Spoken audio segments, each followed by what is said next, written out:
शिवाजी महाराजांनी सुरत, ज्याला बंदरे मुबारक म्हणायचे, आणि ते मोगल साम्राज्याच्या गालावरचा तीळ सुद्धा त्याला म्हटलं जायचं, असं हे बंदर जे औरंगजेबाचं होतं हे 2 वेळा लुटलंय.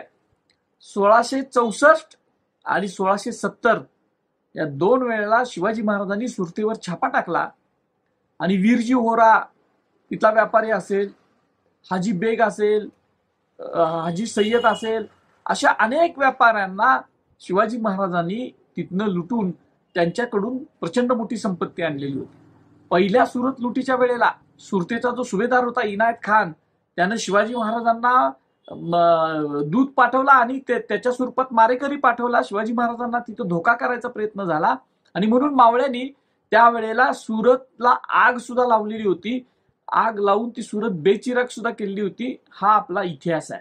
मध्ययुगामधली मोगलांची अर्थव्यवस्था बिघडवण्यासाठी शिवाजी महाराजांनी हे टाकलेलं एक पाऊल होतं आणि स्वराज्याची अर्थव्यवस्था सक्षम करण्यासाठी शिवाजी महाराजांनी या लुटीचा उपयोग करून घेतलेला होता. आता ज्या पद्धतीनं फडणवीस खोटा इतिहास सांगत आहेत ती त्यांची